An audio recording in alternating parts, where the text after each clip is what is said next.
Hey guys, welcome to After Hours. I'm doing this straight after uh, having Jodi on the podcast.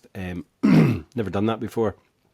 Always kind of edit it and then listen back and blah blah blah blah. But while it's still fresh in my mind, I thought I'm going to do the little intro and outro. Also got some free time, so I'm going to do the edit tonight as well and get it done. First off, I want to say, because this is going to be out in September, I think. So at the moment, I am 11 days away from, well, 10 days actually away from being a married man. So I'm quite excited about that. And I hope I haven't bored people with the run up to this. And even now that the podcasts are out, a month later. So apologies for boring people with my exciting wedding plans and whatnot. But you know what? This would never have happened had I still been a drinker. I wouldn't have met Jen, or if I had, she wouldn't have been interested in the drunken bum that I was. So, it's just another little thing to say your life can completely change when you stop drinking. If drinking is a problem and it's having a negative impact in your life, in my mind, even if it's not having a negative impact in your life, it doesn't bring any positives at all. So, anyway, an amazing conversation with Jodi, who is Sober Flourish on Instagram. That'll all be in the show notes. Yeah, it was a really good chat. Jodi would, you know, she would say she's a grey area drinker, but she doesn't want to put kind of what's called, uh, she doesn't want to label anything. So I get that. I don't call myself an alcoholic, anymore. We there's so the spectrum of drinking being a problem is so massive that you can have a grey area drinker here and then one here and then alcoholic way down the line, but the person that's down at this level of being maybe a grey area drinker isn't as bad as that person, or vice versa. So having labels on things is a bit of a kind of step back. I think it is good to kind of categorize that you're not a normal drinker, that you do have some negative impacts on it. So it's nice to have that, but yeah, to use the label, I get it. It's not for everyone. But Jodi, like she said, she didn't have any kind of rock bottoms as such. But she was kind of, you know, making promises to herself on a Friday night that she wasn't gonna, get into that state again and have all the Monday meetings that, at work that she was dreading by Sunday night, because she'd had a kind of binge drink bender all weekend. And it's just that kind of harrowing thought of, oh, I've got to go and do this all again at work on Monday and I can't be bothered. Those things are much easier when you don't have alcohol in your system. You don't have that fear of your job, unless you absolutely hate your job, and maybe that's time to kind of set up and move on and find something that you actually love that doesn't give you the fear.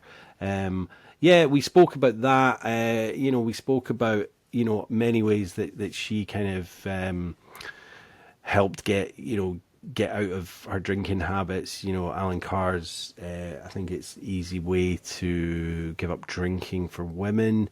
That helped her out a lot. But the thing with Jodi was she was only going to do it for 100 days, and it wasn't because alcohol was having that impact in her life. She wanted to do it to lose weight because, like she said, she was drinking red wine and eating lots of crisps. So, as I say, Jodi, when I spoke to Jodi about coming on the podcast, she messaged me, sent me a voice note and said, "Oh, I don't know if I'm right for your podcast because your podcast seems to have a lot of people with like really really bad levels of addiction on there." But I said to her, it's not really about that on this podcast. I want people with those really severe levels of addiction, but also people that are, it's just having that negative impact on their life. So I said to her, I want people like you on the podcast. So, I'm glad that she did come on, because it's a really interesting chat. We were backwards and forwards, and I think it gives people a real insight into, someone that was a grey area drinker and that decided to turn their life around, and turn their life around she has. So yeah, sit back, and listen for the similarities, guys. See you at the end. Bye bye.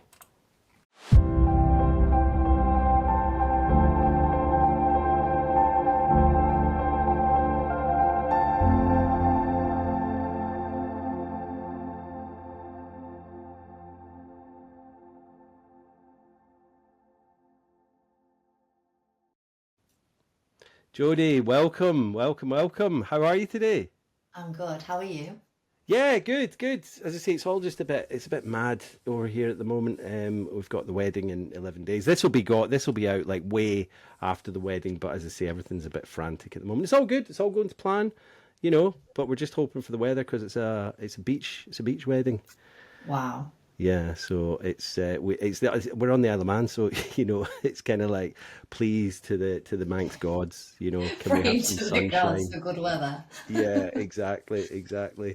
Yeah, so you've had a good day then, yeah? It's been good, thank you. Busy one, but it's been good. I've managed to acquire two nice little scars on my head from my curling one today. I've never once burnt my head in my life. Done it twice in 2 days, which is wonderful. Oh, Other than that, apart from the war wounds, I'm fine, thank you. well, your hair's looking fantastic. You're looking Thanks. And it, fantastic. So yeah, and as I say, this will be my third one on video. So hello to the viewers of the podcast now. So yeah, hey Jodi, tell us a little bit about your kind of childhood, where you grew up, and when you had your first drink. Really? okay, so I grew up in Nottinghamshire in the Nice. UK. Very normal upbringing. Dad was a police officer, mum was a midwife. Mm-hmm. They were like passing ships in the night. Oh, I had my brother, there's only 10 months between us, so we pretty much did everything together. yeah. Like I say, very, very normal childhood. But as much to my dad's disgust being in the force as I started drinking, I'd say probably around 14, 15. Mm, Very common story, I think, isn't it? It's generally an age where a lot of people manage to get their hands on it. I'm yeah. 42 just now, so my kind of generation, I think, and Yeah. maybe a bit before, is that 15 seems to be that random age where people start necking cider and sneaking it all in. Yeah, I mean, I'm a couple of years older than you, I'm 45, but it's like, I think it's a UK thing. We do have that kind of, I don't know whether it's because, some obviously people I've had on the podcast, the big drinking family, and then they've tasted it at a young age. But I think in the UK, we don't have as open a relationship with alcohol as, like, say, the French or the German. The kind of glass of wine with a meal, and we kind of respect the alcohol. They kind of respect the alcohol, whereas it's kind of frowned upon, not allowed to do it till you're 18. So we obviously want to we want to break out, we want to rebel, and I think Yeah. I was 14, and it's what we did, isn't it? Yeah. Yeah, definitely. I mean, in all fairness, and I would say this to my mother if she was stood right here, it was Mm, certainly modelled to me from a mm, very young age. And it would have been very, very strange for me not to see mum sat there with a bottle of wine after a day at work, yeah, especially being in yeah, the NHS. It was her way of unwinding at night time. Dad wasn't really a big drinker, but our family as a whole, there was definitely a big presence of that. hmm, Then I kind of went on from being, 15 into my 20s, and definitely acquired the label of a bit of a party girl. right, Sort of parties back at my house. I live bang in the centre of town. So yeah, it's just been deeply ingrained in my life right from being, like I say, 15 years old. It was yeah, very normal for me to, even I would say late teens. So when I moved out and I lived on my own, it was very normal for me to get a bottle of red wine and £10 phone credit, 10 embassy number one fags, and then go and sit in my flat on my own and drink a bottle of red wine. And I never thought that there was anything wrong with that. It's just very normal yeah, because it's just what I'd seen my mum do. yeah, And mum and I yeah. would sit and drink wine together, and it was just very, very, very scarily normalised, really. So yeah, I never used to think anything of that. Just sit and drink the bottle of red wine to myself, and then get up and go to my job the next day. I'd always got a job. Yeah, But yeah, at that age as well, you don't really suffer from the hangovers either, do you? So I'd get up and I'd go to the job, totally functioning, perfectly fine on the outside. yeah, And I'd say probably my drinking was worse and more regular in my late teens and my early 20s than it mm, was when I ended up stopping, if that makes sense. Because it was normal for me to drink daily. It was only when I got with my partner, who didn't really drink a lot, and I would kind of be sat with my bottle of wine watching a movie, and he'd have a cup of tea, and I started thinking, well, this doesn't feel that normal. Do you know what I mean? Because it kind of like opens, like holds a mirror up against, why am I feeling the need to sit and have this bottle of wine? And were you getting drunk in front of that partner, or were you just kind of getting a merry, kind of I boozy was head a on? seasoned bottle of wine a night drinker, so Yeah. no, I was never visibly like stumbling Yeah. about. Your Which again, tolerance had really gone thinking up. about it, for early 20s, to be able to drink a bottle of red wine and then be absolutely fine by the end of it, that just goes to show how long I'd been doing that for and how Yeah. normalised that was, And because no it didn't hangover, so there's no consequences because you can go to work, you're still absolutely not. performing at work, and Yeah, that's it. But like, yeah. so going back, you're kind of saying the kind of normalizing the behaviors because you saw your mum with it. You were like thinking, well, that's a kind of glamorous way to unwind. You know, The it makes you feel subconscious, better. Yeah. that's it. The programming was happening, as it does. The association that this is what we do when we finish work at the end of the day, or that we're stressed. And I can always remember we renovated when we were really young, so there was always a lot of stress. And like I say, they got really high pressure jobs, the both of them. Dad was always seeing awful things.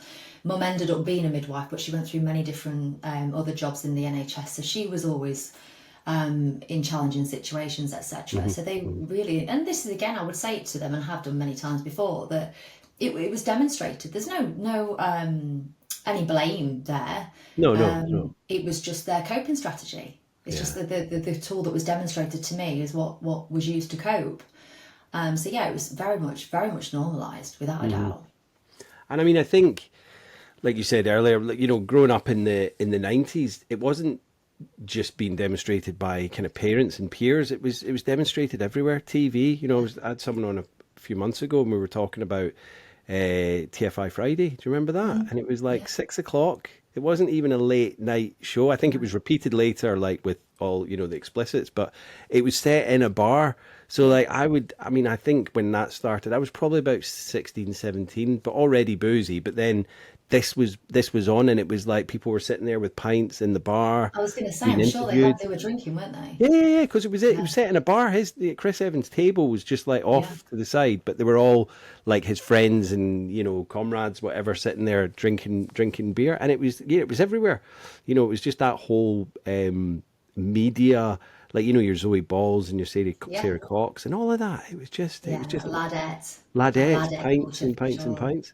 Yeah. Yeah, so I used it's to, I just can, it's just kind of taken me back a bit there, that and you'll hear this a lot, I guess, but wearing that ladette yeah, badge, like a badge of honour, like I can yeah, keep up with the guys. It used to be something that really, I was proud of it. I definitely was proud of it, without a yeah. doubt. I Well, was it was. definitely a pint drinker as well. Yeah, like any women that were, you know, in our friend group, and if they were, I don't think I ever saw any of them drinking halves. Do you know what I mean? It was like they'd maybe drink, you know, gin and tonics later on or whatever, but they would be keeping up with us shot for shot, pints Yeah, and everything, which, you know, medically is it's worse for women to be drinking that much. You know, I don't want to come across as being sexist, but I think the yeah, medical for facts are sure. there that if you're drinking Yeah, pint for yeah, pint, it's so much worse for women as yeah, well.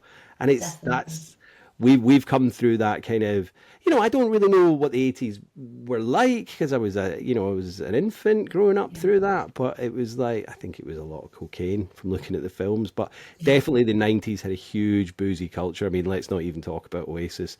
I don't know what those gigs will be like at the moment. In fact, Kate, one of my guest friends of the podcast, she's sober in the peaks on Instagram. She was just at Heaton Park last week, and she's sober. But I need to catch up with her and see exactly what it was like because I think Oh Heaton gosh, Park I might can't have been an imagine. absolute nightmare. Yeah, Yeah. yeah. So what was your kind of late school kind of? Did you go to university, working No, career? What I was that didn't. like? No, No. I went straight into the kind of online world. Oh My wow, right. first proper job, I would say, was in the digital space. Yeah, So, like Google Analytics now, so you can track visitors to your website, etc. It was a third-party version of that, one of the first of its kind. And yeah. then Google kind of came in and obviously owned that space. Then I moved into paid advertising, so I was a Google professional. So like I said before, like I would show up and I would go and I was running teams from a very, very early age, really, early 20s. I was team leading little online digital Yeah. marketing teams, etc.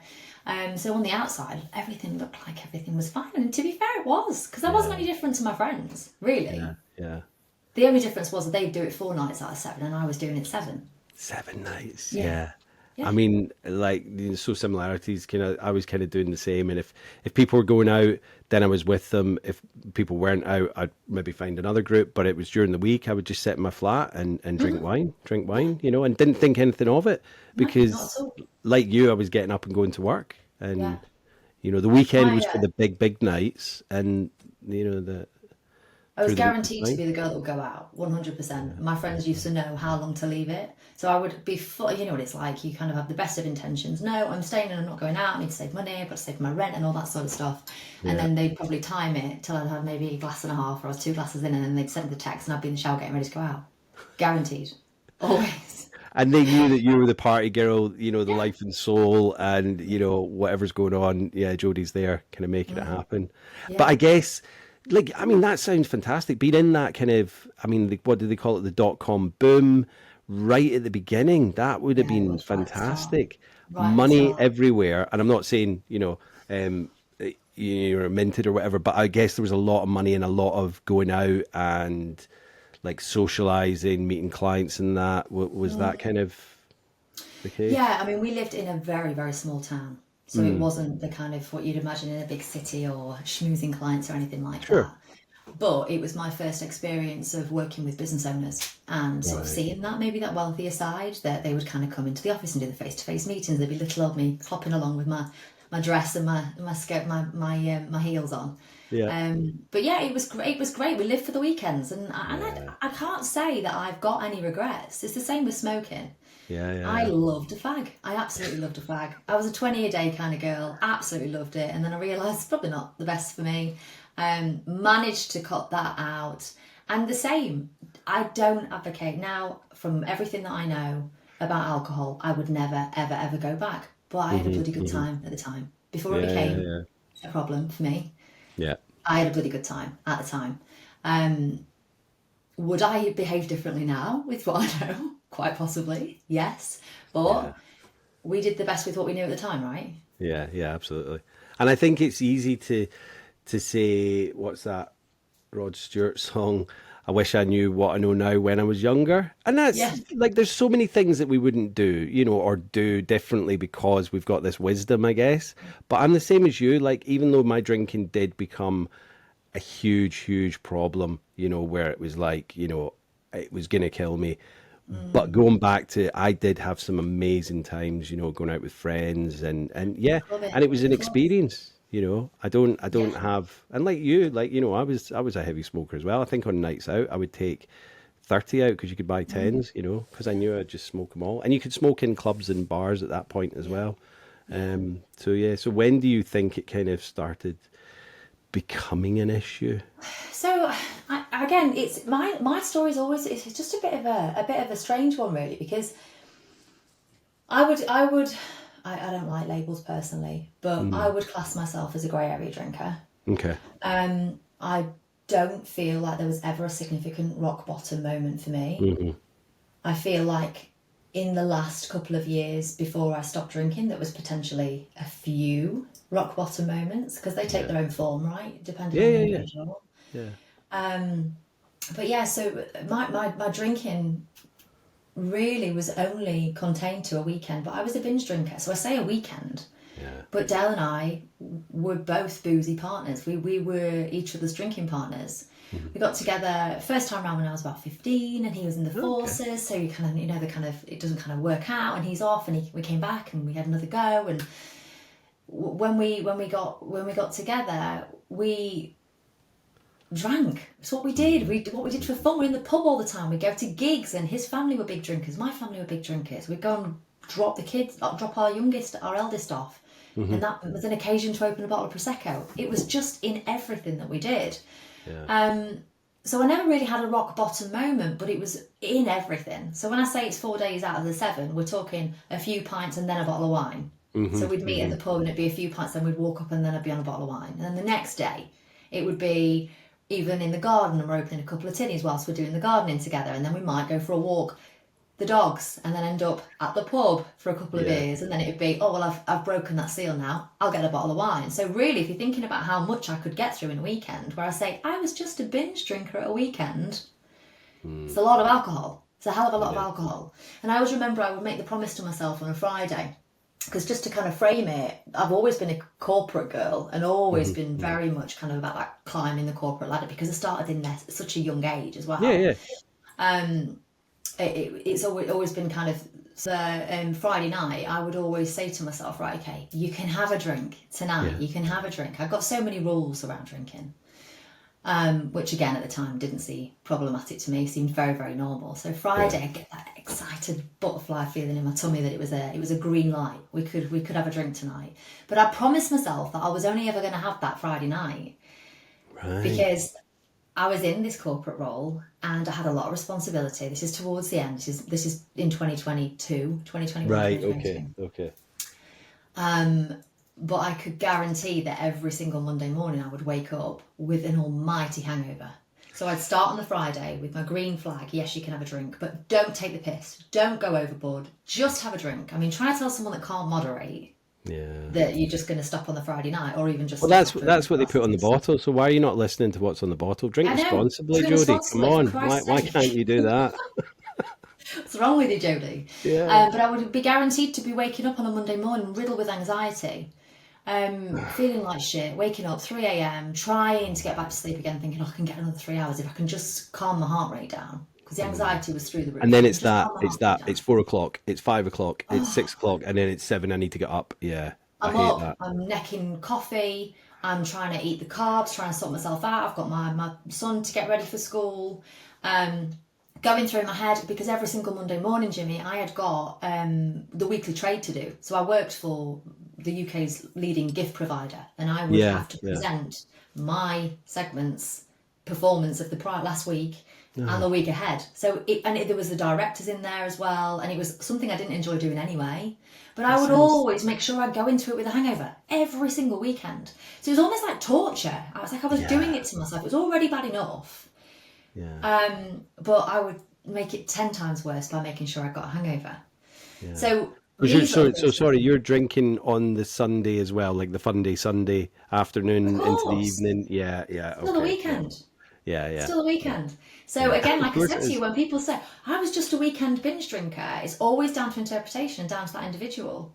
Absolutely. And it's again with the women that I work with, when especially on a one-to-one basis where we're talking about, okay, so if you can just share, let me know kind of what's your typical drinking habits like now. Hmm. By the time we usually get to the end of the coaching session, that changes. It Yeah. changes completely because they feel safe, they feel comfortable to open up. And that is the same thing with any typical grey area drinker. The scale is so massive. Of course. It's so varied. But that's like you. I don't like labels. I did spend a time in AA. My name's Jimmy and I'm an addict or I'm an alcoholic. But I don't call myself that anymore because I'm Yeah. not.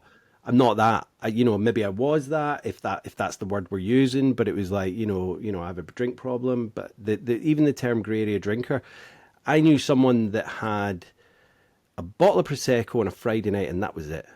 Yeah. But if she got to the point where something happened and she couldn't get that bottle, she started getting uptight and a bit antsy. And it was like, because it's a drug and Yeah. the body's thinking, well, why am I not getting that amount that I Absolutely. normally get at this time? It's like muscle Yeah. memory or whatever. So, Completely. yeah, Completely. it's. And that is exactly it. It's down to the individual person, isn't it? It's Hmm. down to the individual person because that exactly like you said there, that bottle of prosecco. There are women that just have a glass that can stop at a glass on a Friday and can stop at a glass on a Saturday. But if they Yeah, have that taken away from them yeah, because of all the power that they've given to it and all of the perceived benefits that they think that that is giving them, yeah, it's like a caged animal. Once there's the chance that they're not going to get it. Because yeah, for exact that same reason, like you say, it's a drug at the end of the day, yeah, isn't it? exactly, exactly. Yeah. Um, So yeah, I would class myself as a grey area drinker. I don't feel like I had one massive rock bottom. There's hmm. many Hmm. stories that I could bore you to tears with, Please where do. it definitely when I don't know, I wouldn't say, yeah, just times where I wouldn't be proud of behaving that way now. Yeah.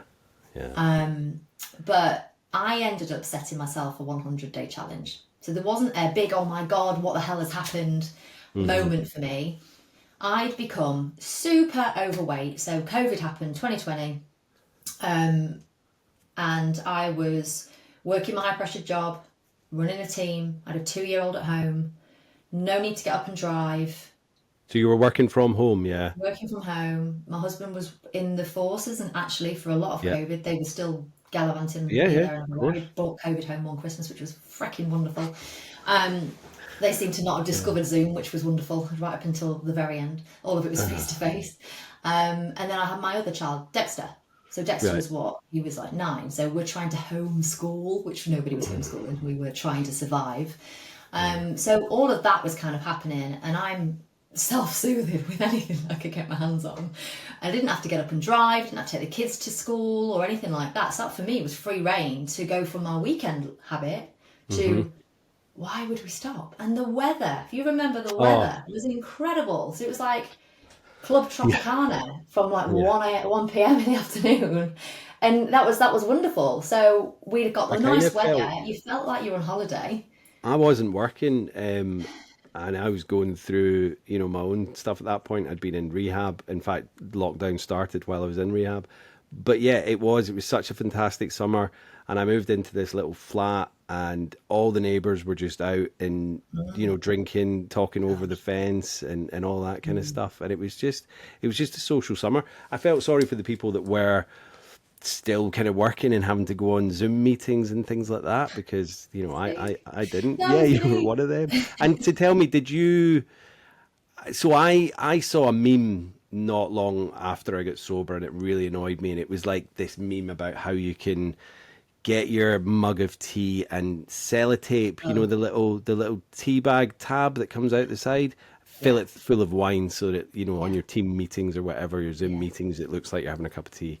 So did yeah. you start drinking earlier and earlier, or were you still good in that, like, no, day's No, finished and my then I'll drink? yeah, I think because I've got the kids. The kids, I think Yeah. I'm pleased that I did have the kids as much as they were possibly one of the causes of my stress because not to their own fault. No, but they're at home, and it's like They're at you've got to home. work and you've got to Yeah, it was organize and absolutely wild. It was yeah, wild, but it became every day. Again, it yeah, was yeah, yeah, yeah. absolutely every day. Again, and I'm a red wine drinker, Hmm. and I have no off switch. And when I drink, I eat Yeah. crisps like Pac-Man, Right, right. like with no off switch. And Dale and I often joke that I can always remember on like a Monday morning after a feeding frenzy that I'd have. I'd be like a vampire. And he'd shout up, "Where have all my crisps gone for the week?" And I'd be like, little Miss Tubby just sat there. I don't know what you're talking about. I've got beef breath from all the hula hoops Yeah. I'd scoffed the night Crumbs before. everywhere. Yeah, yeah. Ugh, God. Anyway, so I put on a lot of weight, Jimmy. I'm talking a lot. I was unhappy. I was bloated. I was swollen, and But just getting through. sorry to butt in, red wine is so calorific, isn't it? That's the thing. Scary. Like, people think it's so glamorous and it's a nice glass of wine with the meal, but if you're drinking bottle and bottle, yeah, it's not. Scary. And you're probably not eating much proper food as well. You're eating a lot of crisps and Yeah, well, in yeah, that time as well, and you kind of where am is my next meal? Kind of you're trying to sort the kids yeah. out, etc. So you're not up the priority list. I absolutely was No, anywhere sort the near the kids out. top. I'll have a glass of wine and a packet of McCoys. I'm I'm fine. fine. I'm Yeah, so long as they're sorted and work cannot yeah. tell that I'm hungover in the morning Yeah. and that this is all still functioning because we were migrating a web platform at the time and we'd Uh-huh. got teams in Hyderabad, in Oh, wow. Chicago, and I was running this at the time with all of this going off and making sure I was like a duck. So under the water, my legs were, you can imagine, and then on the Yeah, surface, I was yeah. this swollen, altogether mum that Yeah, was yeah. fine. Yeah, And I they can and they remember. and but colleagues are only seeing you for like fleeting moments on Zoom or on Of Teams or course, whatever, and you can get yourself looking fantastic, but yeah, then when you hit the stop button, it's like, do you know what I mean? yeah. There's never been an easier time to mask a hangover than having to literally work on Zoom with people. Yeah. You can even Plus, get you don't filters in have Zoom. that. I mean, it wasn't the same for me, but you don't have that whole got to get up, got to get showered, got to get ready, hair, makeup, get in the car or bus or train, whatever, get into the work Mm, and present and have funny stories for your colleagues, whatever. You just have to get up, get out of bed, put on a shirt or whatever, yeah, make your face up, but then, you know, yeah. And you've got the ability to move things around. So that's one thing that I kind of got into the habit of doing, is I had to do my weekly trade on a Monday morning, but you've got the ability then to move meetings around. Ah, Do yeah. you know what I mean? So you Yeah, yeah, literally, yeah, yeah. oh, I feel a bit shit. I know I'm going to feel better this afternoon. So then what you'd end up doing is moving meetings to the back. You backload your week. Yeah. So you'd start your week hungover. You start moving appointments around, loading the back end of the weekend up. So when it gets to Friday, you're ready to absolutely explode because you're overworked, because you've crammed everything into a short period of time, and then it's go again. It's like a vicious cycle, round and round and round and round.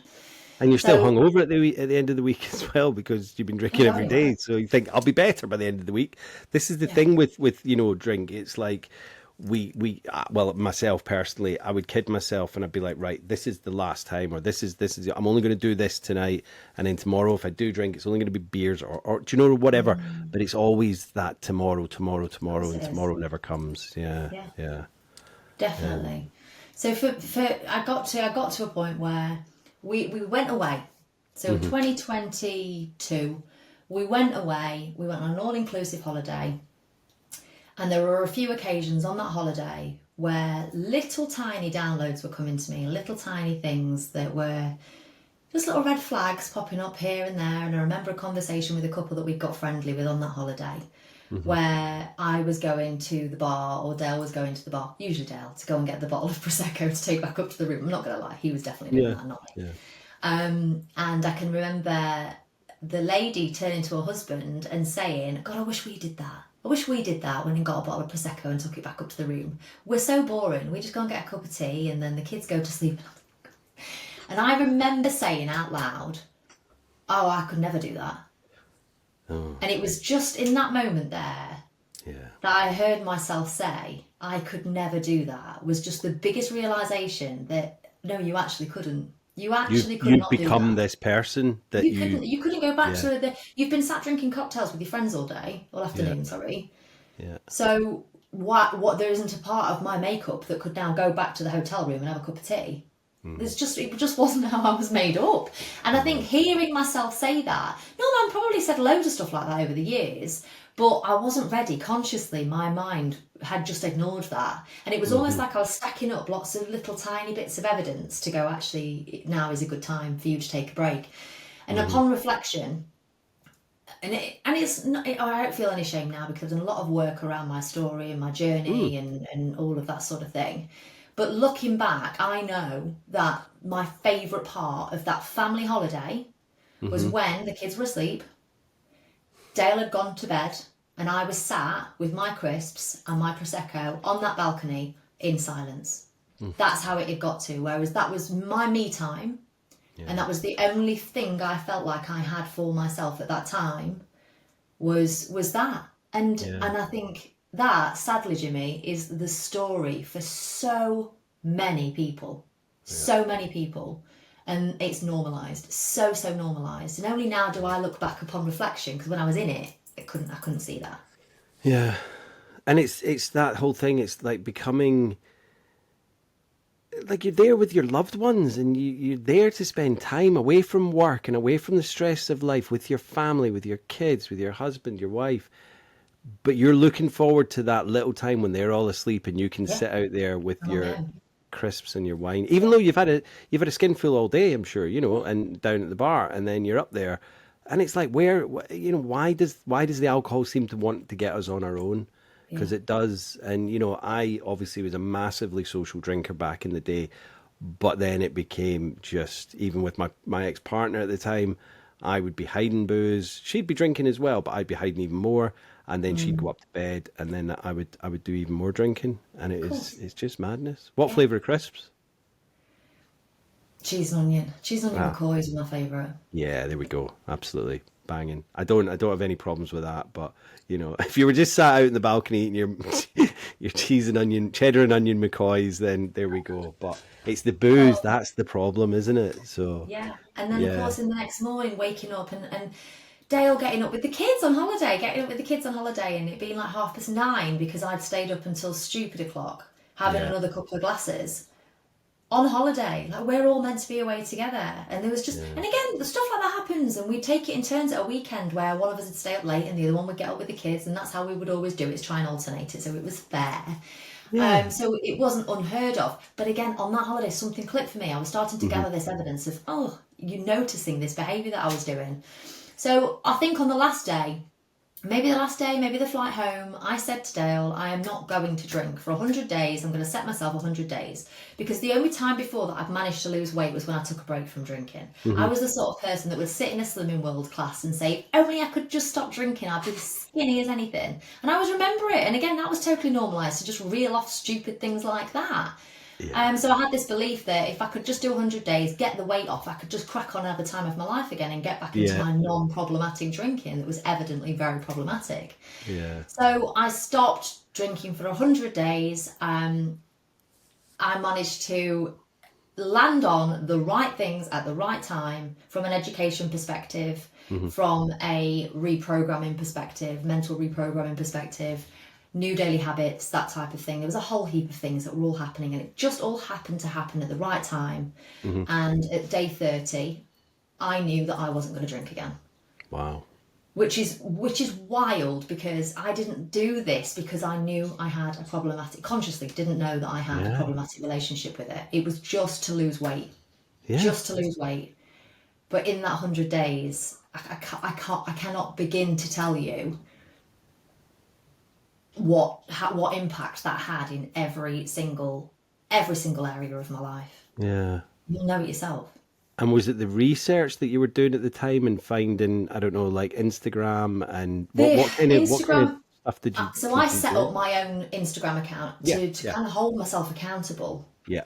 And I used it as a digital journal. So every day I would bore whoever decided to follow me. I would bore them to tears with what I was going through. Same as with my husband. Yeah. Any positive, any sort of negative, anything at all. And I was just sharing everything that I was experiencing. So researching, I wouldn't have classed it as researching then. It was just sort of me submerging myself. Just a sponge and soaking it up. Consume everything around the goal that I've got. I'm very much that way. Yeah. And there was a lot around the implications on our brain. There's a doctor, so-called Doc Amen, huge presence in the States. He's been on Jay Shetty's podcast quite a few times. Yeah. And he runs a clinic. I can't remember the name of the clinic, Amen Clinics possibly, but he does the brain imagery, so brain scanning. And he talks around that psychology is it's the only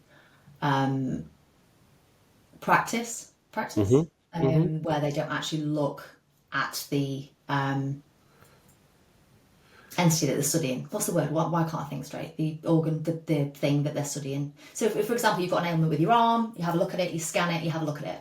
When you have something wrong with your brain or mental health, or you think you've got brain damage or anything like that, what we not necessarily brain damage, but they try and medicate with something without actually having to look at the brain. Absolutely. So they're not actually looking at the organ or they don't look at the actual organ itself. They just try and medicate. They try and prescribe without actually looking at it. So what he did, and I'm absolutely butchering his art and what he does here, but anybody that's listening, please go and have a look at Doc Amen, because his work is remarkable, especially around the realms of like ADHD and kids and all that sort of thing. But I was fascinated by, they're called SPECT, is the brain scanning. And I was fascinated by his work and the imagery that he showed around a moderate drinker and an average drinker, and looking at the grey matter and the white matter in the brain, and the how they compared, and like a heroin addict compared to a moderate drinker. And those types of things, something lit a fire in me, because I was totally unaware. I had no idea that this one thing that we have been told is incredibly good for us in most cases, advertised to, shamed for wanting to stop doing it. Couldn't believe that, it's actually doing this to our brains as well. It just blew my mind. So there was that.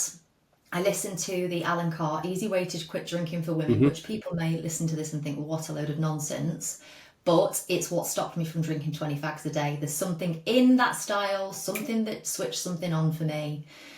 And I just finished that book. I can remember this as plain as yesterday. I just finished that book. I'd gone out on a run. I was listening to it on audio. And I came back and my husband said to me, what the hell is wrong with your face? I thought you'd be Mm-hmm. happy that you'd finished the book. Why do you look so mardy? What's the matter with you? And I was furious because I knew that that was me done. And I was angry and I was resentful and I was pissed off because something had changed and I felt it. I've never felt Yeah. anything more certain in my life. I finished that book and I was like, oh, you fucking idiot. Now you What have you can't gone and drink. done? Yeah. And Yeah. that might sound nonsense, but it was just a succession of things that came at the right time for me. Mm-hmm. I So mean, the it's, brain imagery, the book, yeah. I was out walking all the time. Every time I got a craving, I would put my walking shoes on and I would distract myself and I set myself a daily step goal. So I was consuming education around it whilst I was out Yeah. walking. There was loads. I did loads. I threw myself into it. Yeah. I mean, I'm exactly the same as you, but I think that whole thing, even from a grey area drinker to, full blown alcoholic, for want of a better word, that whole thing where you make that choice to never have a drink again. Mm, It's so hard at the beginning, like you're saying, you've come home and you're like, fuck, mm, now I can't drink anymore, yeah, because you knew you knew you didn't want to, but it was like you knew that had switched in you. And for me, it was like, yeah, like I just threw myself at everything and anything. Did the yeah, meetings, did read the quit lit, watched yeah. YouTube, listened to Audible, yeah. But it's kind of like it does get easier, doesn't it? Well, Once you it think, does. In just in that, in what you were just sharing there, you were talking about there about the things that kind of helped you in the early stages. hmm To go from that mindset of I'm just going to stop drinking for 100 days to never drinking again, yeah, I must have listened to 30 sobriety stories from other people in that time. So every mm-hmm. single day, I would have a sobriety podcast in my ear. And I can't remember the name of the podcast now, but it would be Everyday Stories. Terry McGilbert, her name is. She has Oh people on yeah, there sharing a sobriety story every single day. I've been on that one many, many moons ago. yeah. Many moons ago, maybe 2 years. And it was in listening to other people share their story where I was like, hmm oh my God, that's me. So I had my head in the sand, completely had my head in the sand. I'm doing this just to lose some weight. And then when I'd listen to people's stories and they'd go, I knew it had got bad when I started drinking red wine at home on my own. Are you kidding me? I've been doing that since I was 18. Yeah. Well, I was like, they say in the fellowship, listen for the similarities and not the differences, because you yes, can get people coming into meetings and they go, "Oh, well, I'm not as bad as that person because that, so I'm not an alcoholic or I've not got a problem. I'm off." But it's like, no, yeah, no, listen for the similarities, and yes, then you're like, "Oh exactly. my God, that Yeah, these people are all the same as me." Yeah. And then exactly. it's knowing that you're not alone. That's the other thing. Like if people want to use that word alcoholic, it's got so many negative connotations with it. It's like, you expect to see someone sat on a park bench with a bottle in a brown paper bag, and that's not the case. You know what I mean? It's just the fact that if you're a grey area drinker or alcohol is having a negative impact on your life, then do something about it, If it's because problematic for you you and you want can. to change it for sure, yeah. Yeah, yeah, But yeah. it does get better. Yes, absolutely. It gets better. It gets easier. And that decision at that 30 days to never ever drink again didn't feel great at the beginning. It felt hmm absolutely horrendous. And then I'm sure you did this. You also did this too. There's an hmm enormous identity shift, an enormous level of grief that you end up going through as well. And I don't think a lot of people like to talk about these elements because they fear that it's going to put people off not doing it. hmm But the growth is in the work that you do, right? The growth is hmm in hmm overcoming all of these. But if it's going to be sustainable and consistent, you have to be willing to go through the shit. You have to Yeah. be willing to do the work and sit and face your emotions and know that it's not going to be easy, but know that what is waiting on the other side is better than anything you've ever experienced before. So it is worth getting stuck in and persevering with it. I never thought I'd be the sort of person that didn't drink. I loved it. It was part of my identity. I used to pride myself on. My friends Yeah. would ring me and ask me what wine to take to dinner parties. I felt like it was part of my bougie identity, and I felt Yeah. like I lost a big part of that, and that took a lot of work to get past. But I I much like, prefer the version of me today. of course, but I always like what you were saying there, and I like to think of it as you've seen the Shawshank Redemption, right? I think everyone's seen that. Yeah, That bit at the end where he has to crawl through the sewage pipe, like, and it's like, yeah, it's like this close, and he's climbing through all that shit smelling and all that, but he gets out the other end and he's free.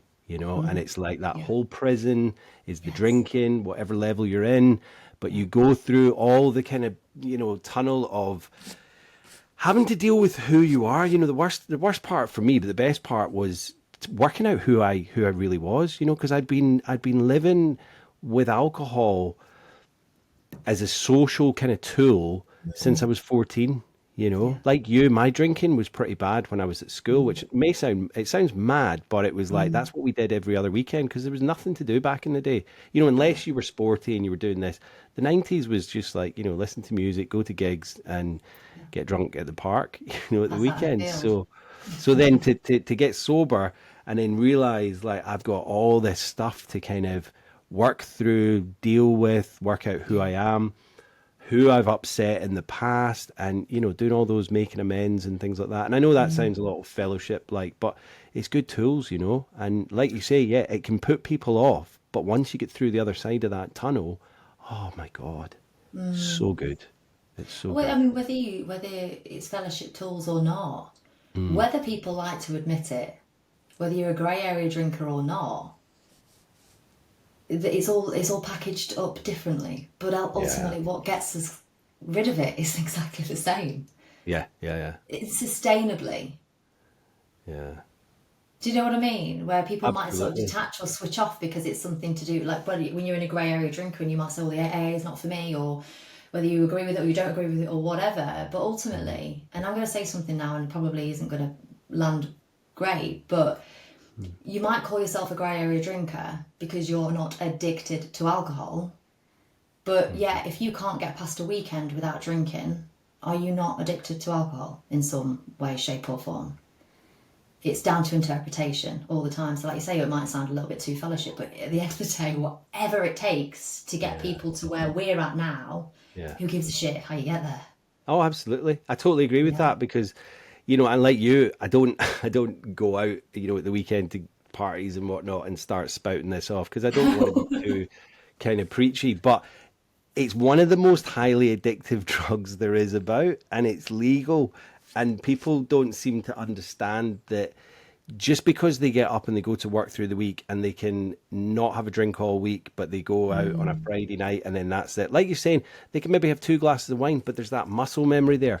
That little amount that they have, I bet if you were to say, well, this is the problem. People do dry January, and I think the majority of people that are doing dry January, they struggle, and they get to like, a couple of days before February and they're like, oh my God, they're counting down the days, counting down the days. So my fiance, she rarely drinks. She doesn't have to do dry January because she would breeze through it. She doesn't have a problem. Yeah. But I think if people are doing dry January or Stoptober, whatever it is, and they're having an issue with it, it's like, don't just be proud of yourself because you've done a month. If you're struggling to get through 1 month, then like it shouldn't be an issue to give up alcohol for a month. That I don't like dry January, Stoptober, whatever it is. It okay. I'm brilliant on people for doing it, but it shouldn't be difficult to do it. It shouldn't be For looked at as sure. this challenge because if you can't No. give up alcohol for a month, then I'm sorry, but you've probably got a problem.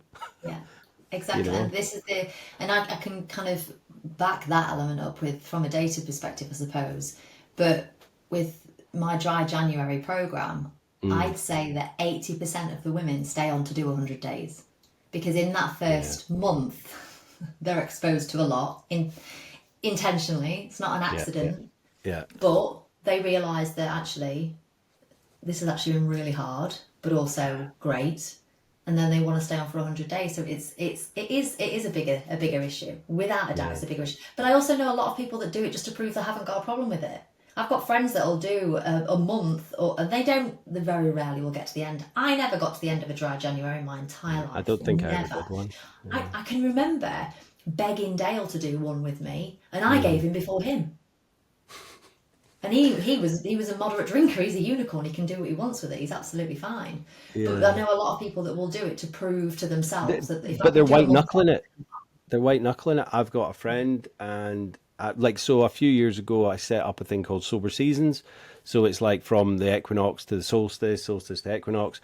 So it's each yeah, season, and each season's about roughly the 90 days. So we kind of do it for 90 days because I don't think 30 days is enough to see the difference in your skin, the difference in your temperament. To get it fully out your system, you need the 90 days. So it's kind of ongoing. And, we have people starting and stopping and all that. But, there's a good core amount of people on there that have been stopped Yeah. for nearly 2 years now. But there was one guy and a friend of mine, I won't say his name, but he did the dry January because he thought, well, yeah, I don't have a problem. Now, I'm not saying he does have a problem, but I know he likes to drink. And but I think it was I don't know if it was easy for him or not, but it was like, there, I've done it, right, now I'm going to drink again, and it Yeah. was like, okay, fair enough, Yeah. yeah, crack on. But Yeah. do 90 days next time and see how you feel after that, because like the 90 days, the 100 days, this is when it makes the difference. I think, after the 90 days, I was steeped in the pink cloud, as they call it, and it was just, oh my god, everything just started happening for me, and I think that was, I yeah, think in 90 that days. period as well, that even if it's not plain sailing, because a lot of the women I work with will have blips throughout the Hmm. Hmm. process, Hmm. but there's so much magic and strength can be found in actually having a slip up as well. Yeah. First, having the confidence to share that in a safe Hmm. community space, but being willing to do the work as to how did it happen. Hmm. Because I do work with a lot of ladies that will say, "Oh, it just happened. I don't know how it came from." Like, no, you do. Your brain made that decision for you way before you caught up with that. So let's work back. So when they're willing to do that Yeah. work as well, there's so much gold in that. So Yeah. that 100-day period, there's so much you can go through emotionally. Yeah. Yeah. And they Whereas that say doesn't that, happen in a 30-day period no, because you've not and got the like you're same sort of saying, mindset.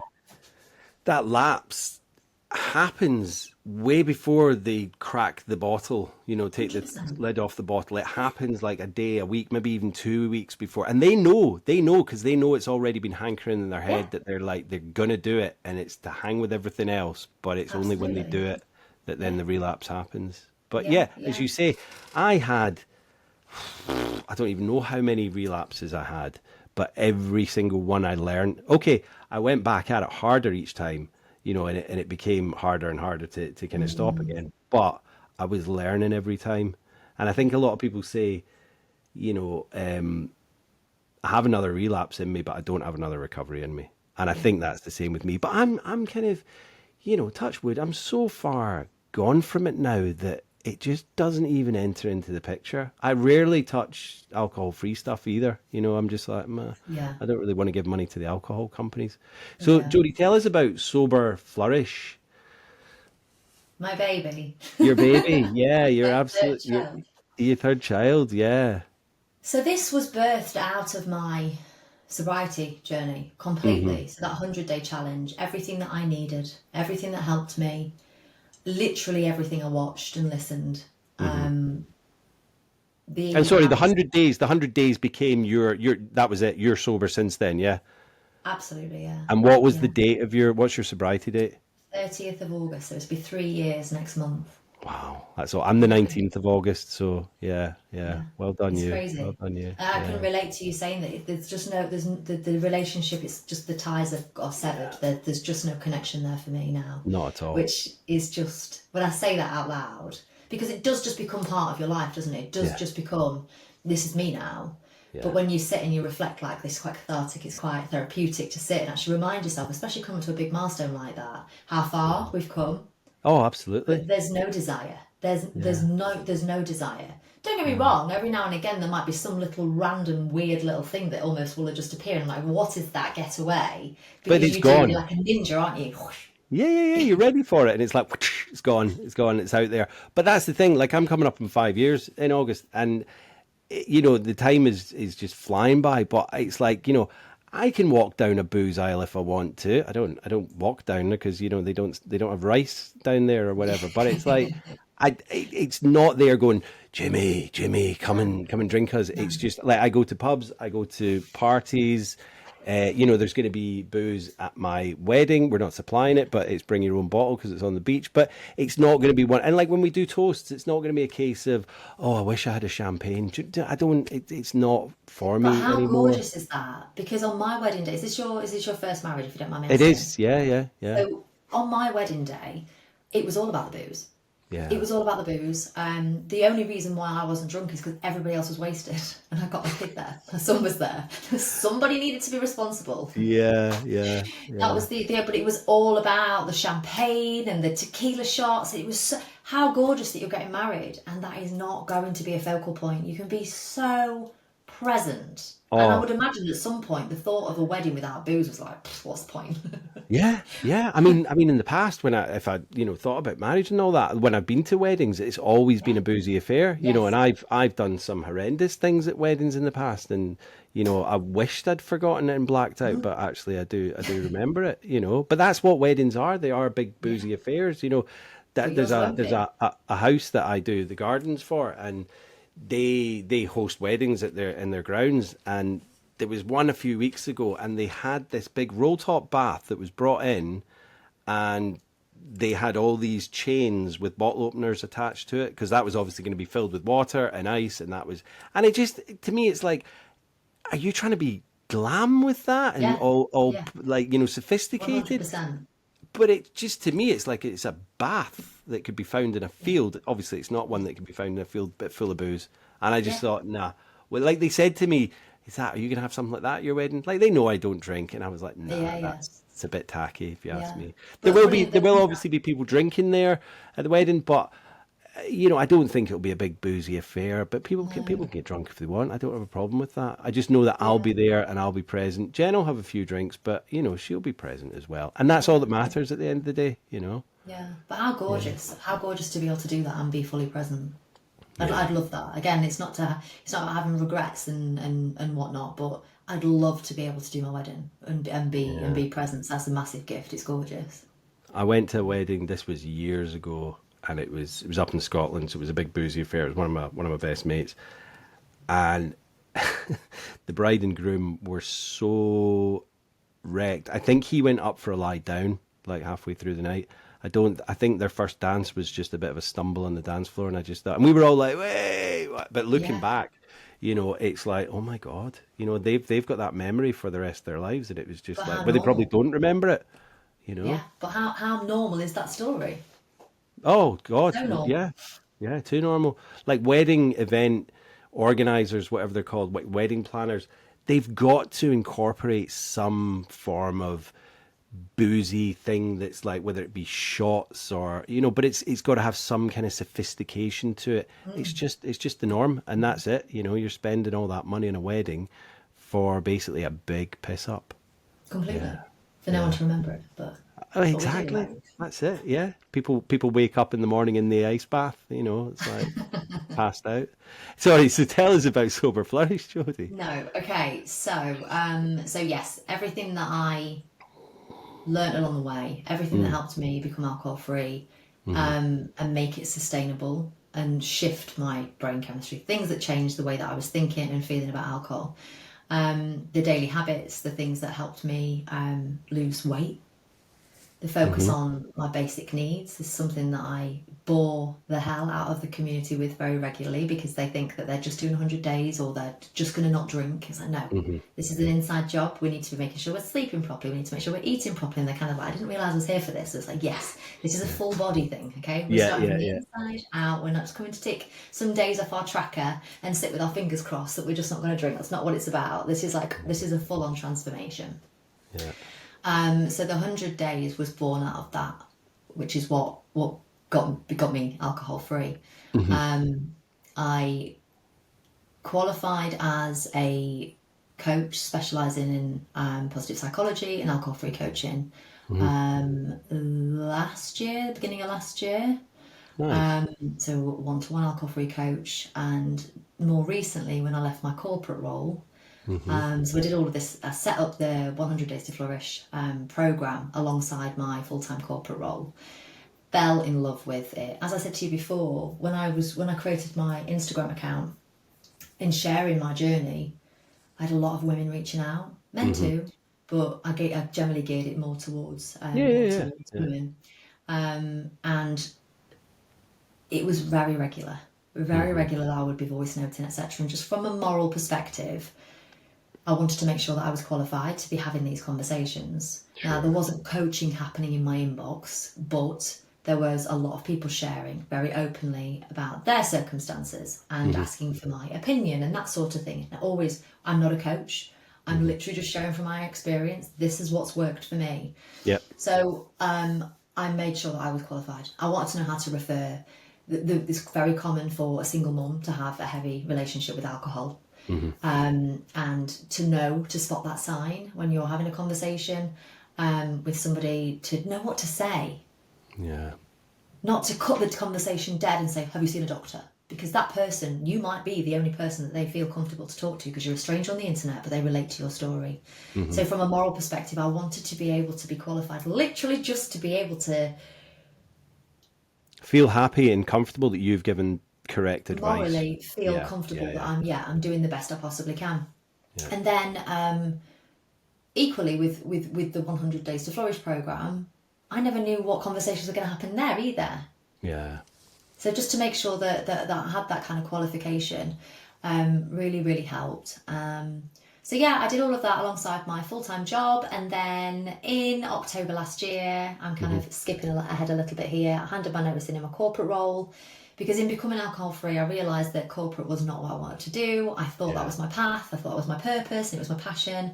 But in helping people and actually then becoming a coach and falling in love with the process, I was like, no, this corporate side of things is, and no disrespect to anybody that loves that and that's still Hmm. their passion and their purpose.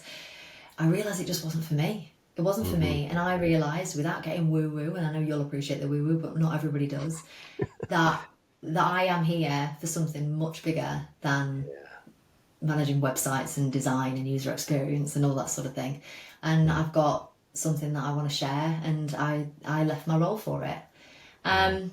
So I started in my business full time in January, Nice. but equally wanted to be able to bring all of my other experience, so my digital experience and online businesses and small business management and all that sort of stuff. Hmm. And I've recently created my business coaching for sober coaches, Oh, which right. is a Okay. new arm Yeah, to my yeah, yeah, business, because in my training I realised there was a lot of people that wanted to be able to help but didn't know where the hell to start. So they'd have their own transformation, they'd have their yeah. own period of sobriety, then they'd want to help other people, but how the hell do I bring that to life? I haven't got a Hmm. clue how to set up a business, how to set up a website, how to show up online, how to, well, all of it, all of it. Hmm. So I have created that now, and I've got a gorgeous program filled with one-to-one clients of sober coaches that are bringing their own programs to life, which is amazing, really, because it's full circle for me. I'm helping them bring their dream to life to be able to help other people Yeah, where we were initially. yeah, And it yeah. just all feels very gorgeous, to be honest, at the moment. It's all very lovely. I love it, Jodie. I mean, because so a few years, well, I think I was like maybe a year or two, and my local charity called Motivate that helped. I mean, basically, I wouldn't be here if it wasn't for them, and they helped get me sober and stay sober with me doing the work. They asked me if Yeah. I'd be a peer mentor for the first kind of intake that they did, and I just said no. It's too early for me at this point. So then I think it'd be 18 months ago now. They were doing it again and they asked, and I said, yep, definitely. So I do that. So I'm fully qualified peer mentor, but I am gonna, like, I'm a gardener now and I love my gardening. Going back to jobs, my drinking, like, if I'm looking deep into myself, my drinking was probably because I wasn't fulfilled in what I was doing job wise. I worked in offices, I was in the corporate world. I'd climb the ladder to certain points and then I would do Hmm. something and I would leave that job and then I'd move to another one. And it was like, I was just sick of it. So now doing gardening, I'm fulfilled in my life. I love it, but I'm not going to do Yeah. that forever. So I am going to be kind of developing my sober coaching. So Yeah. watch this space, Jodie. I'll be knocking on your door and giving you a call to say, help me expand this business. So Well, yeah, how gorgeous is it to be able to pass that on? What's the yeah. word? I'm very tired now. I can't Share, think. share. It's that, Like, it's that, it's that. Oh God, there's a There's a saying, isn't there, where something's happened to you and then you pass that on to somebody Oh, else. so like doing what was done to me kind of thing. Yeah, Something like that, like yeah. passing on. I know what you We'll put mean. it in the It notes, has I'm it's been a sure. long week. Is it only It Tuesday? has been Yeah, a it's long only week. It's Tuesday. Tuesday. So like for me, it was like the reason, like I know there's a million podcasts out there, but for me, when I was in early recovery and I would go to meetings, whether it be AA, NA, SMART, and then people were sharing, and obviously that's kept within the rooms, and it's like, it's anonymous and don't share it, and that's fine.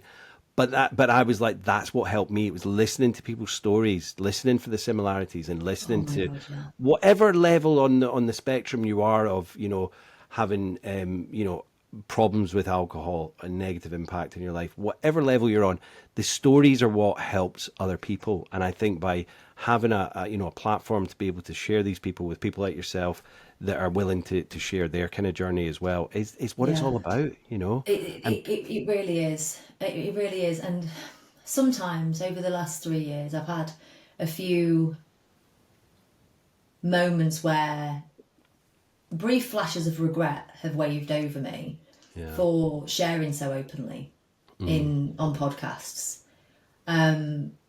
There was an episode I did with Dave, Sober Dave, very, hmm very, very, very early on.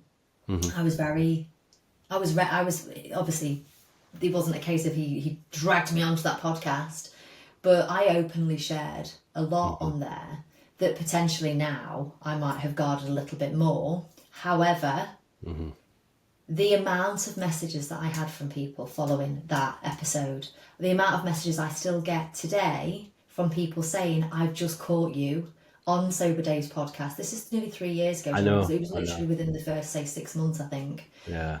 It makes all of that vulnerability and questioning worthwhile. hmm And that's why if anybody ever asks, I'll come, I'll share my story. Of course I will, because that's what helped me. That's Yeah, what yeah, got yeah. me to realise that my relationship with alcohol was far from normal. It was hmm massively problematic. I hmm was popping beta blockers before I went to bed because I knew I was going to wake up riddled with anxiety. hmm And I would go to the doctors and tell them I was riddled with anxiety and they would give me antidepressants. But it's because I was drinking so much. Yeah. Why did the doctors not say, well, not even, do they say like how much you drinking or do you drink? I mean, if you say, There the was no doctors say, do you question. drink? Yeah. There's no question like that. They don't even ask and they don't say, right, before I give you these pills, why don't you give up alcohol for 100 days? And if you're still feeling anxiety driven, riddled after 100 days, come back and I'll give you some beta blockers. I'll give you Exactly. citalopram or whatever. I was put Yeah, on citalopram because I'd said to the doctor I was feeling depressed and this, yeah. that, and the other. They gave me this citalopram without even asking how much I was drinking. Now, I was drinking that morning. They must have been able to smell the alcohol off my breath, but they still didn't. And this was like 2 o'clock in the Exactly. afternoon. They're not, Yeah. they're not questioning why I'm coming in during the day stinking of booze and I'm asking for No, depression no. pills. They just gave it to me. And obviously they wouldn't work because I was drinking. So Well, as soon as I that's stopped drinking, they started working and I became but what is it, the chicken or egg? Was I becoming happy because I was on the drugs and not drinking, or was I feeling happy just because I wasn't drinking? So after about 3 or 4 months being sober, I came off the citalopram. yeah. And the doctors still haven't called me up to say, obviously, they see I've not refilled my prescription, but they haven't come and Mm, said, Are you okay? How's things? mm, Um, mm. they just I seem mean, to want to give you drugs out. persevered with that. I mean, I started with the medication and just took myself off them, which is a way that obviously you're not supposed to. You're meant to Yeah, reduce the amount, aren't you? So you do it safely, whereas I didn't, and I just completely stopped. And of course, I was falling over, I was dizzy. It was just not very nice. But for yeah, me, I was adamant that well, these tablets aren't working because I still feel like shit. I still feel yeah, horrendous. I still feel lower than a snake's belly. I'm still crying all the time. Still really, really anxious. So I'm going to stop the medication because they're obviously not working. Whilst I was necking a bottle of red wine every night with no why? awareness. I mean, I had no idea that the alcohol could have that impact on you. And whether now I think that it's possibly less common that people aren't going to know that it can have quite a severe impact. And it's not about, I didn't know what it was doing. I didn't know that Yeah. alcohol was what was causing or a big driver towards my situation because I don't know whether it was my fault or not. I didn't know. No, you didn't know because there's not the same. There's getting a lot more in the 5 years that I've nearly been stopped. It's like the the information is getting out there. Like I had no idea. What is it? 7 types of cancer. It's Yeah, classed as a category 1 carcinogen. yeah. One of the You know, leading causes of breast cancer. yeah, I think it's even worse for you relatively than smoking. Like if you were drinking as much as people smoke, because obviously Yeah, at work you'll go out for a fag. If you were drinking yeah, the same amount as you'd yeah, smoke, way worse for you. It yeah. affects more organs in the body than smoking does. Mm, Um, and but people are like, yeah, yeah, yeah, you're giving up smoking, well done. You give up mm, booze, they're like, oh, for how long? What? Why? yeah. Why have you done that? Why? What's what? Yeah. Yeah, why? Are you Why? okay? Are you okay? What What's going happened on? to you? Because, and it's not these people's fault. It's this ingrained in our Mm, society that this thing cannot be taken away from us because we've been doing it since day zero, day dot, and it's like, how can a society be without alcohol? I mean, that's mhm. one of my questions. Do you think alcohol still has a place in society, Jodie? Sadly, yeah. Sadly, it's Yeah. still. Sadly, we're still in a society that's absolutely besotted with it. Yeah. And I think it's easy sometimes to think that we're potentially making more strides than we are, but you've got to think about algorithmically in the Mm. spaces that we are. Of course, we're going to be surrounded by alcohol-free drinks and sobriety podcasts and sober people and sober celebrities and that sort of thing, because that's the sort of thing that we're consuming, right? So we're going to Yeah. think that potentially we're making bigger waves. We're definitely making bigger waves than we used to be. And Yeah. if you think, I mean, even 3 years ago, I was one of probably what felt like in the UK, like 30 little, like tiny little accounts that were Yeah. just, Yeah. we're sober and it's okay. We haven't got 3 heads. Yeah. So to see it now, and Yeah. especially because some celebrities have managed to make it trendy as Yeah. well, which I hate that when people say it's just a trend. That's a load of bollocks. But You're there's some definitely. people, sorry to butt in, there's some people that I see on, like these group Instagram pages that are like they'll ask people and they'll take their picture and they'll say so and so. Like I've been on a few and it's like Mhm. so and so Jimmy, recovery Jimmy's Yeah, 4 years sober, whatever. There's people that I see coming up on that and you go on it and their Instagram page is nothing to do with recovery. They've just taken a picture of themselves and then a rough picture and then they put it up and they're all about marketing or they've got some online thing in New York or whatever. And I'm like, surely you can see that this person is clearly cashing in on the completely. trendy sober thing, Yeah, yeah, Um, sorry, I didn't mean to without butt in doubt. there, but So I yeah, think we're definitely making waves, 100% making yeah. bigger waves than we were. Sadly, I do think. But I say that, but in the same breath, I do, whether it's in my lifetime or not, think that it will have its smoking day. I think that we are Yeah. going the same way. Whether that's because of how I feel when I see people drinking now, I look at Hmm. people that are drinking when I go past. It kind of almost invokes the same sort of thing when I see someone with a fag on. Yeah. Um, Yeah, yeah, yeah. I mean, it's like, I don't hanker after a cigarette anymore either. Although sometimes if someone's next to me and I smell it, I'm like, ooh, ooh, what But is it's, that ooh, that's nostalgic smell? yeah, yeah. But I wouldn't ever go over and go, give us a fag, mate. You know what I mean? No. That's not happening. But I think it's still in our society, it's still ingrained, but I think education's key. And I think like they've started a thing in Canada where they've started putting labels on it rather than just drink responsibly. It's like this causes cancer, blah, blah, blah, all these different things. Now, the big alcohol over there actually lobbied against it and said, you need to take off the cancer thing. And they're like, but there was so much legislation around it. It's back on the bottles, and it was only in this Yeah. small area in Canada, but it actually records showed that it was reducing people drinking in that area. And I think it's a no-brainer, like worldwide, globally. Let's do it. Isle It's of only a Man's a matter of time. small little place, and I keep talking about this on the podcast. I need to actually pull my finger out and actually do it, and go to our local MHKs, which is basically our MPs, and say, let's start doing it because no one's saying you have to stop drinking. We're not talking about prohibition, but like if with cigarettes, once they started putting the pictures on, it started having an effect. I still smoked when there was horrible pictures on there. You kind of Yeah. got used to it, but Yeah. it started making you think a little bit more about it, because obviously I don't smoke now. I saw somebody shared the other day the back of some labels in Ireland. They've got the not just the high level. I think they've got the other level as well. The detail. There was two big labels that they shared on the Right. back of, was it Magners cans? I think it was. I can't remember. In Ireland, I'm sure it was beginning of last week. I saw. that the health warnings are on some of the bottles in Ireland now. Good, good. Well, I'm glad. Yeah, I think I heard Ireland as well. Scotland hopefully won't be far behind because I think the smoking ban came in Ireland first, then Scotland, and then England. Because I was living in England at the time, it took another couple of years before. And at the time, I was a smoker, and I was like, I hope it doesn't come down here. But now Yeah. you think back to like when you'd go into like a bar. And you'd have the little smoking area, or the smoking area was probably the whole bar. You'd have people having their Sunday roast 2 foot away from while I'm smoking my cigarette, Yeah. just because that's the non-smoking area. This is the smoking area. Yeah. The whole pub stank, you Yeah. know. But you imagine going into a pub now and stinking of smoke. I can remember my So first desk job. I had an ashtray on my chair, on my desk. You'd literally wow. be able to smoke at my desk. I was like I 17. It's crazy. Yeah, my first couple of jobs in bars, and we'd go up to this little staff room, and there'd be people having their lunch and their sandwich, and there'd be people at the back like having a pint and a fag, and it's like it's sick. It's But no, sick. we've moved on. We've definitely Yeah, made progress for sure. yeah. And I think that, I don't know, if anybody had any doubt or whether it's just a trend, it'll pass. I think it's pretty obvious we're not going anywhere, right?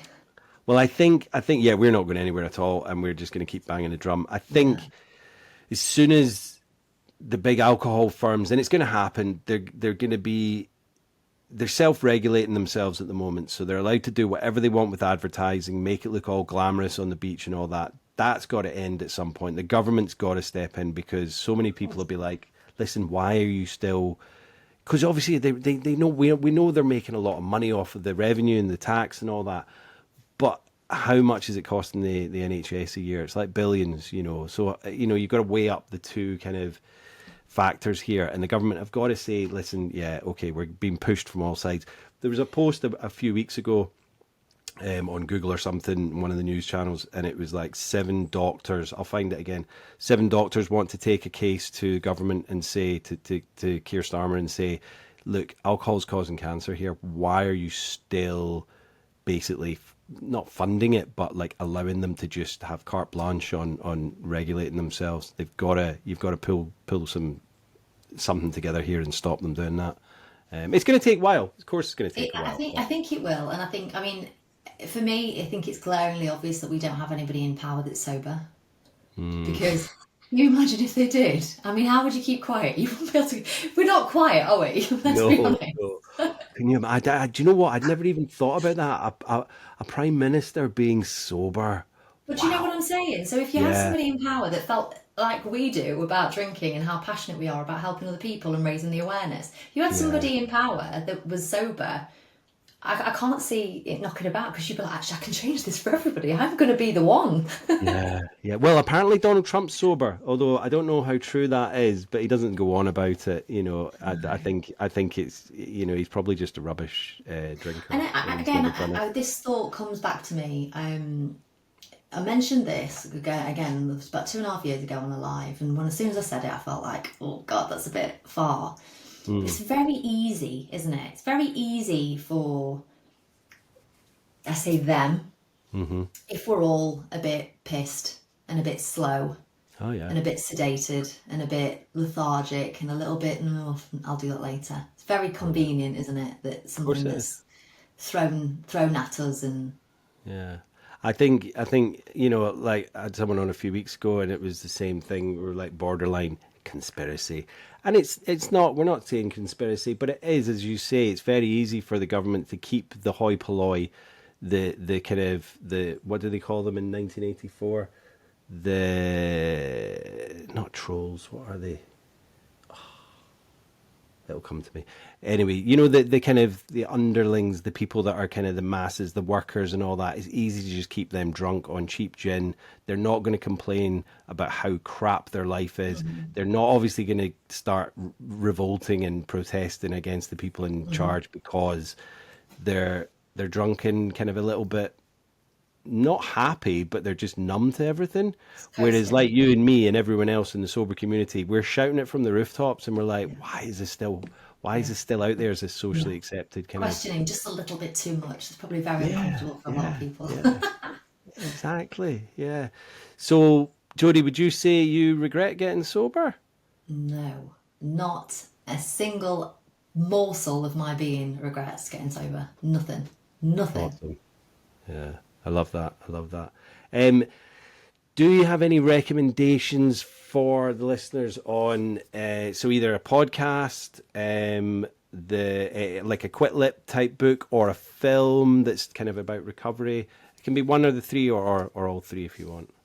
I, Don't I mind. have to go with the Alan Carr book, and not the Hmm. comedian. He's a No, no, he's yeah, a yeah. Well, he did the tremendous guy. smoking one, didn't he? Is he Yeah. still alive? I don't think he I have is. no idea, but he Yeah, has actual clinics all over the place. But yeah, again for me was the easy way to quit drinking for women, yeah. purely because again a lot that worked for me.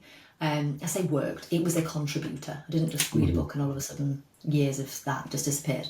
Um, but the one-to-one clients that I work with, that is one of the number one recommendations. As we're working together, I want you to read through this. And Hmm. I'm not Hmm. joking when I say that they listen to the audio, then they buy the physical copy, and then they bring it to the one-to-one session, and they've got all the pages tabbed, and they've got highlighters, etc. Because there's something in it that absolutely starts to shift. It's a new perspective, just a new perspective, Hmm. and start to look at it from a different viewpoint.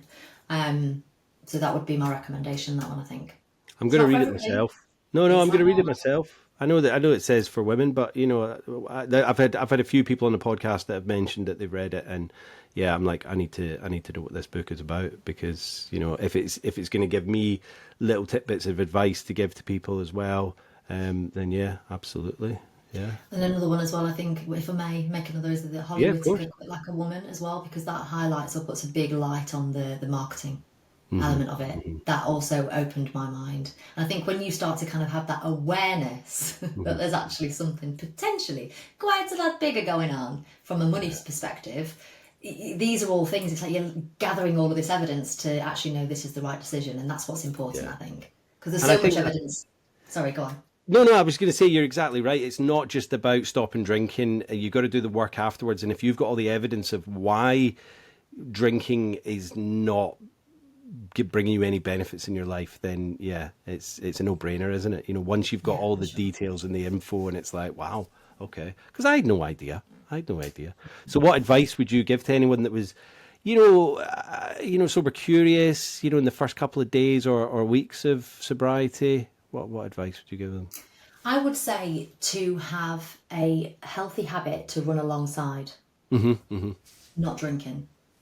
There's a couple of there's loads. I've got loads. How long have we got? But no, I would say to start Loads. off with, Loads of things. Yeah. I would say to start off with the have something else to run alongside it. So whether that's a weight loss goal, whether that's a fitness goal, whether that's an increase in my water intake goal, whatever it needs to be, Yeah. just something that potentially you can either lean on or you can use to distract you. So for me in the early stages, I set myself a goal of 10k steps, and that was a non-negotiable for me. And Hmm. that had two benefits of the movement. It had the mental health perspective, it had the distraction, and also I could have it stack that with some education. So a craving would happen, or if I knew my triggers. Big thing for me was making sure I knew when the moments were going to be. So Sunday lunch, preparing the Sunday dinner for me was game time with Prosecco. So right, I Hmm. know I'm going to Hmm. be triggered. So prep the veg, get my walking shoes on, and go and try and hit my 10k steps. I'd come back an hour later. I'd educated myself. I'd been for a walk, and that seemed to work really nicely for me. Having Yeah. something else to focus on alongside it. Yeah. I love that. I love that. It's good because it is those moments when you're just sat there thinking about it, and then that just thinking becomes more tenfold, 20-fold, 30-fold, 100-fold, and then it's like before you know it, you're down the shop. But yeah, Yeah, taking yourself out of the moment in the situation, and yeah, then yeah, and yeah. educating yourself as well. I love that. Yeah. Yeah. It's not about not drinking. I think this is the problem that a lot of people come up against is they think, oh well, I'm just going to not drink. Hmm. That is not Yeah. going to work. It's just No. not going to work. Unfortunately, it is an absolute overhaul of everything you once knew. So you need to buckle up, get comfortable with the uncomfortable because it's absolutely worth it. I promise. I love that. I love that. Yeah, and it is because it does get easier, and just not drinking isn't an option. You've got to do the work as well. So yeah, thank you so much, Jodie. I hope I haven't taken up too much of your time, but it's been an absolute pleasure to meet you finally, because I know we've been following each other for a while now. But yeah, lovely to meet you, and thanks for coming on the podcast. It's been a joy. Thank you for having me. You're very welcome. Chat to you soon. Cheers. Bye. Bye. Thank you, Jodie. Yeah, just a lovely conversation. And yeah, as I said at the beginning and throughout the kind of episode, Jodie's drinking wasn't, waking up in the morning and, reaching for the bottle, but it still had a negative impact on her life. And I think that's what people need to kind of draw from this, that, you don't have to be, swigging non-stop. Her drinking was kind of daily through COVID and towards the end, but she didn't see it as a major problem. It was only when she started kind of researching into reading about what impacts drinking can have on your life, and then alternatively, what impacts you can have in your life by stopping drinking. So, it was really interesting in the kind of different methods Jodie chose to kind of help get off the alcohol. And to listen to her now to say that she would never drink again and it's not even a question is just fantastic. So I kind of my hats off to Jodie and other people like her that she's got in her Sober Flourish support network is just fantastic, and I think I know she's helping so many people. So I'll put all Jodie's details in the show notes, and hit her up, follow her on Instagram, and if you are struggling, then by all means ask for help from Jodie, and I'm sure she'll be able to do that. I do want to get myself to being a sober coach at some point, but that's far in the future. I need to build the podcast. I need to finish my book, and then we'll do that. I also need to get married first. I knew I wasn't going to mention it again, but I have done. There will be other mentions, I'm sure, in future podcasts, because by the next one, I will be married man. But thanks again, Jodie, for coming on the podcast. And this will be out after your 3-year sobriety date. So happy sober birthday. But yeah, thanks, guys. Stay safe, stay sober, and stay supportive. Cheers. See you next week. Bye bye.